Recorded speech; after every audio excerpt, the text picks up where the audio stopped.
खौफनाक शमशान घाट एपिसोडों में आपका स्वागत है। तो चलो दोस्तों, आगे की कहानी शुरू करते हैं। मैंने तुरंत दरवाजा खोला और लाइट जलाई और जैसे ही बाहर देखा, लेकिन बाहर कोई भी नहीं था। ये मेरा वहम है क्या? मैंने यही सोचा, पर वह वहम कैसे हो सकता है? मैं अपने पूरे होशो हवास में खड़ा हूँ। मैं यही सब सोच रहा था कि अब चाहे कोई भी हो, मुझे क्या। गुस्से में मैं अंदर आ गया और मैंने अपना दरवाजा बंद कर दिया, लाइट का बटन ऑफ करो और फिर जाकर अपने बिस्तर में लेट गया। लगभग 15 मिनट बाद फिर ऐसा लगा कि कोई दरवाजा बड़ी जोर जोर से खटखटा रहा है। अब की बार खटखटाने की आवाज बड़ी तेज तेज आ रही थी और ऐसा लग रहा था कि कोई आवाज भी मार रहा है। आवाज साफ साफ समझ में तो नहीं आ रही थी, लेकिन इतना था कि वे कह रही थी, मदन दरवाजा खोलो, मदन दरवाजा खोलो जल्दी। मैं उठा दरवाजे तक गया तो साफ लग रहा था कि बाहर कोई है और दरवाजा खटखटा कर मुझे आवाज मार रहा है। मैंने सोचा अब तो पक्का मकान मालकिन ही होगी, इसलिए मैंने फिर तुरंत दरवाजा खोल दिया। लेकिन मेरी आंखें फटी की फटी रह गई, क्योंकि अभी भी बाहर कोई नहीं था।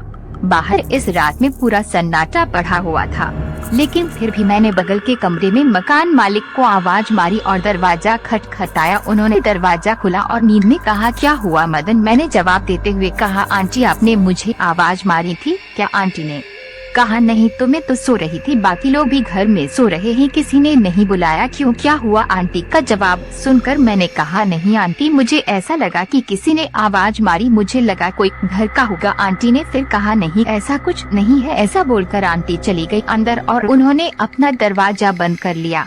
मैंने कहा, हाँ ऐसा ही होगा, क्या पता। मैं भी अपने कमरे में आकर अपने दरवाजा बंद कर लिया और मैं भी फिर जाकर अपने बिस्तर में लेट गया। लगभग 7 या 8 मिनट ही हुए होंगे कि ऐसा लगा जैसे कमरे के अंदर ही कोई टहल रहा हो। किसी के पायल की आवाज और चूड़ियों आ रही थी। अब मैं थोड़ा शहंशाह गया। 32 सालों से जो मैं लाशों को जला रहा था, मुझे कभी ऐसा डर नहीं लगा जैसा डर आज मुझे लग रहा था। मुझे ऐसा लग रहा था कि कोई महिला इस कमरे में है और इधर उधर टहल रही है। तभी मेरे मन में पता नहीं क्या आया और मैंने बोलना शुरू कर दिया। मैंने कहा, कौन हो तुम, कौन हो? पर ऐसा बोलने के बाद भी मुझे कोई जवाब नहीं मिला। लेकिन थोड़ी देर के बाद पायल की आवाज और चूड़ियों की आवाज जो थी वो सब बंद हो गई। उसके बाद मैं अपने बिस्तर पर ही लेटा हुआ था। तभी मुझे ऐसा महसूस हुआ कि कोई मेरे बिस्तर पर मेरे बगल में लेट गया हो। मैंने कंबल ओढ़ रखा था, तभी मुझे ऐसा लगा किसी ने मेरा कंबल दूसरी तरफ खींच लिया। मैं एकदम झटके से उठा और मैंने अपना कंबल तुरंत हटाया, लेकिन पलंग पर कोई नहीं था। मुझे लगा हो ना हो दिन वाली घटना का ही असर हो रहा है, पर ऐसे ही करते करते पता नहीं कब रात में मेरी आंख लगी और मैं सो गया।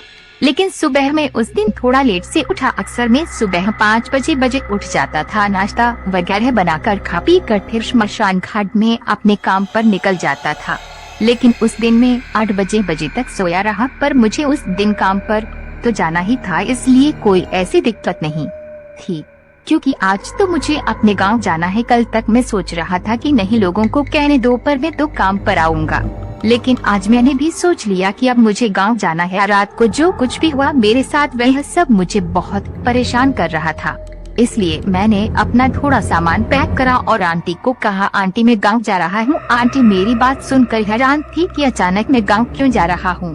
इसलिए आंटी ने मुझसे कहा, मदन घर पर सब ठीक तो है? क्या हुआ, कोई दिक्कत है क्या? मैंने आंटी को जवाब देते हुए कहा, नहीं आंटी, मैंने छुट्टी ली है और कुछ दिनों के लिए मैं अपने घर जा रहा हूँ। आंटी ने मुझे फिर कहा, इस बार तुमने बताया नहीं, वैसे तो 1 हफ्ते पहले ही बता देते हो कि मैं जाने वाला हूँ घर। मैंने क्या वो आंटी, बस अचानक ही घर जाने का सोचा। इतना बोलकर मैं वहाँ से निकल गया। शाम के 6 बजे की ट्रेन थी, इसलिए मैंने सोचा थोड़ा जल्दी जाकर तत्काल टिकट ले लूंगा। मैं घर से सही समय पर निकला और जाकर तत्काल का टिकट लिया और ट्रेन में बैठ गया। मुझे वाराणसी जाना था। मैं ट्रेन में बैठा ही था और बाकी बहुत लोग थे ट्रेन में। रात में मैंने देखा गेट के पास एक शादीशुदा नया जोड़ा होगा शायद, वो गेट पास खड़े होकर आपस में बातचीत कर रहे थे। रिजर्वेशन डब्बा था, इस वजह से सब अपनी अपनी सीट पर ही बैठे थे। बस वही 2 अपनी सीट छोड़कर गेट पर खड़े थे। ट्रेन में भीड़ भी काफी थी, सभी सीट भरी हुई थी। पर तभी मैंने देखा कि वो दोनों आपस में बात करते करते कुछ जो बहस करने लगे और अचानक उस लड़के ने अपने साथ खड़ी लड़की को एकदम से धक्का मारकर नीचे गिरा दिया। और वह लड़की की तेज तेज से चिल्लाने चीखने की आवाज काफी दूर तक आ रही थी और ट्रेन भी तेजी में चल रही थी। पर आसपास के लोग उस लड़के को कोई कुछ भी नहीं कह रहा था। पर मैंने जोर जोर चिल्लाते हुए कहा, इसने लड़की को नीचे फेंक दिया। अरे कोई चैन थी जो ट्रेन की, कोई इसे कुछ कहता क्यों नहीं। इसने एक लड़की को नीचे फेंक दिया, लेकिन मेरी बात का किसी पर कोई असर नहीं हो रहा था और कोई भी उस लड़के को कुछ नहीं कह रहा था। पर मैंने सोचा अब नहीं, अब मैं चैन खींच लूंगा, मैं इन लोगों की तरह शांत नहीं बैठूंगा। इस लड़के ने एक मासूम लड़की को नीचे फेंक दिया और सब मूक दर्शक बने देख रहे थे। मैंने कहा, लेकिन मैं चुपचाप नहीं बैठूंगा, इस आदमी को इसके लिए की सजा जरूर दिला कर रहूंगा। मैं इसे पुलिस में पकड़ा कर ही दम लूंगा। पर तभी ऐसा लगा किसी ने मुझे हाथ से हिलाकर उठा दिया। मैं ट्रेन में बैठे बैठे सो गया था, मतलब मैं सपना देख रहा था और मेरे आगे टिकट चेकर खड़ा था। टीटी ने मुझे कहा, टिकट दिखाओ। मैंने उसको टिकट दिखाया और अपना चेहरा रुमाल से पोंछा, क्योंकि मुझे बहुत पसीना आ रहा था। तो मेरी नजर गेट पर पड़ी, पर बोगी का गेट बंद था और सभी सीट पर पैसेंजर बैठे हुए थे। ऐसा लग रहा था बोगी में कोई भी सीट खाली नहीं है और मुझे वो शादीशुदा जोड़ा भी कहीं नहीं दिखा। उसके बाद मैं अपनी सीट पर बैठा रहा और ट्रेन अगले दिन वाराणसी स्टेशन पर रुकी। मैं ट्रेन से उतरकर सीधा बस स्टैंड पर गया, क्योंकि हमें अपने घर जाने के लिए बस करनी पड़ती थी।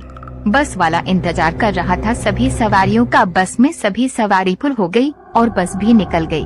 अभी हम कुछ ही आगे गए होंगे, तभी मैंने देखा कि फुटपाथ पर चल रहे एक साथ एक लड़का और लड़की। अचानक लड़के ने अपने साथ चल रही लड़की को धक्का दिया और वो लड़की सीधा आकर रोड पर गिरी और उस पर जिस बस में हम बैठे थे वहीं बस चढ़ गई और लड़की की चीखें बड़ी जोर जोर से सुनाई दे रही थी।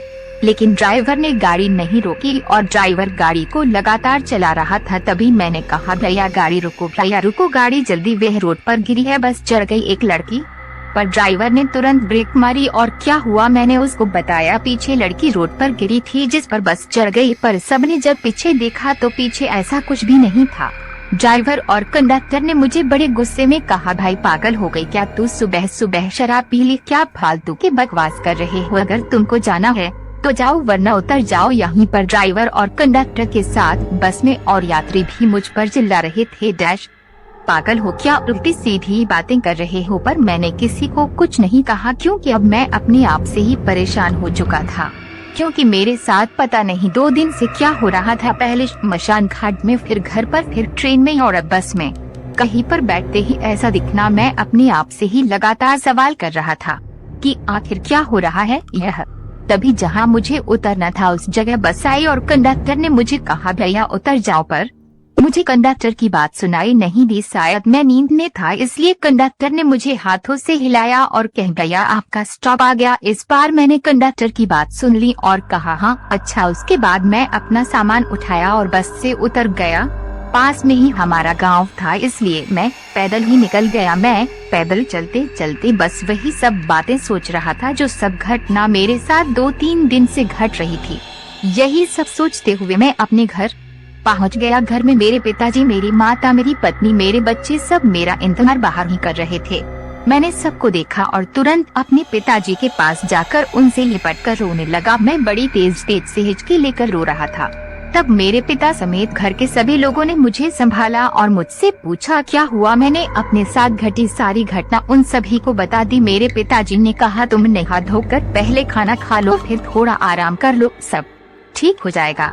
उसके बाद में नहा धोकर खाना पीना खाने के बाद में लेट गया और शाम को तब 5 बजे मेरी आंख खुली। पूरा दिन में लेटा रहा था। शाम को मैंने अपने पूरे परिवार के साथ समय बिताया, बातचीत करी, सबसे मिलकर बहुत अच्छा लग रहा था। बड़े दिनों बाद में अपने परिवार के लोगों से मिल रहा था और रात को खाना पीना खाकर सब सोने के लिए अपने अपने कमरे में चले गए। मैं भी अपने कमरे में चला गया। थोड़ी देर में मेरी पत्नी भी आई। हम लोगों ने काफी देर तक बात करी और फिर सो गए। अचानक रात को मेरी आंखें खुली, ऐसा लग रहा था जैसे बाहर से कोई दरवाजा खटखटा रहा है। मैं उठा और दरवाजा मैंने खुला और बाहर देखा तो मेरी पत्नी खड़ी। मैंने उसे कहा, बाहर कैसे आए तुम, अभी तो अंदर ही थी, मेरे साथ ही लेटी हुई थी। पर मेरी पत्नी कुछ नहीं बोली और गांव में सड़क की तरफ भागने लगी। मेरी पत्नी की पायल की आवाज बहुत तेज तेज खनक रही थी। मैं भी चिल्लाता हुआ उसके पीछे पीछे भाग रहा था और मैं बोल रहा था रुको रुको क्या हुआ रुको, लेकिन मेरी पत्नी चीखते चिल्लाते हुए लगातार भाग रही थी। मुझे कुछ नहीं समझ में आ रहा था कि मेरी पत्नी को आखिर क्या हुआ। मेरी पत्नी गांव में जंगल की तरफ भागने लगी और मैं भी उसके पीछे चिल्लाता हुआ तेज तेज भाग रहा था। तभी मुझे पीछे से आवाज आई, मेरे पिताजी और मेरे परिवार के लोग मेरे को बुला रहे हैं, वे मेरी तरफ भागते हुए आ रहे हैं। मैं वहीं खड़े होकर रोने लगा और मेरी पत्नी जंगल के अंदर जा चुकी थी। मेरे पिताजी ने तुरंत मुझे पकड़ा और कहे मदन क्या हुआ, क्यों भाग रहे हो तुम? मैंने कहा मेरी पत्नी का नाम नीतू है। मैंने कहा नीतू को पता नहीं क्या हुआ, घर से निकलकर चिल्लाते हुए भाग रही है और जंगल की तरफ भाग गई। मेरी बात सुनकर मेरे पिताजी ने कहा पागल हो गई क्या तुम बेटा, नीतू साथ में तो है हमारे, और नीतू मेरे पीछे ही है खड़ी थी मेरी पत्नी बच्चों के साथ। वो मुझे पकड़कर रोने लगी और रोते हुए ही कह रही थी क्या हो गया आपको, आप अचानक क्यों घर से निकलकर भागने लगे? उसके बाद उस रात मुझे नींद नहीं आई। स्मशान घाट में काम करने वाला बंदा आज इस हालत में था, सोच लो आप वो रात कैसे बीती। और अगले दिन मेरे पिताजी मुझे एक तांत्रिक बाबा के पास लेकर गए। उन्होंने झाड़ फूक और पूजा वगैरह करी और मेरे से सब कुछ पूछा कि क्या हुआ था आपके साथ। मैंने शुरू से सारी घटना बाबा को बताई। बाबा ने मेरे गले में एक ताबीज बांधी और हाथों में मंत्र पढ़कर एक धागा बांध दिया। बाबा ने बताया कि उस लड़की की आत्मा तुम्हें कुछ बताना चाहती है, शायद उसके साथ कुछ बुरा हुआ होगा, इसलिए वो तुम्हें बताना चाह रही है। बाबा की बात सुनकर मैंने कहा बाबा मैं 32 साल से स्मशान घाट में चिता जला रहा हूँ, पर आज तक तो मेरे साथ ऐसा कभी नहीं हुआ और मैं तो उस महिला को जानता भी नहीं था और न ही मैंने उसे कभी देखा था। बस मैंने स्मशान घाट में उसकी लाश देखी, वो भी जलाते समय। तो फिर ऐसा क्यों? तांत्रिक बाबा ने फिर मुझे बताया आत्मा किसी एक को ढूंढ लेती है जो उसकी मदद कर सके। वो तुम्हारे जरिए अपनी मदद करवाना चाहती होगी, शायद उसके साथ कुछ गलत हुआ होगा, इसलिए तुम्हारे जरिए अपने कातिलों का पता बताना चाह रही होगी। मेरे पिताजी ने बाबा से कहा बाबा आप अब ऐसा करो कि वो दोबारा कभी ना मदन को दिखाई दे और ना ही उसे परेशान करे। बाबा ने फिर कहा ज्यादा मत सोचो, अब ऐसा कुछ नहीं होगा, बस तुम गले में ये ताबीज पहन कर रखना और हाथ में धागा बांधे रहना, सब ठीक रहेगा। उस दिन से मुझे ऐसा कुछ भी नहीं एहसास हुआ और मैं लगभग 2 महीने तक अपने गांव में अपने परिवार के साथ रहा। उसके बाद फिर वापस आकर स्मशान घाट में काम कर रहा। अब मैं हर रोज 10 से 12 चीता है चलाता हूँ। कहानी कैसी लगी कमेंट बॉक्स में जरूर बताना और ऐसी ही सच्ची डरावनी कहानी सुनने के लिए हमारे चैनल से जुड़े रहे। ख्याल रखना, बाय।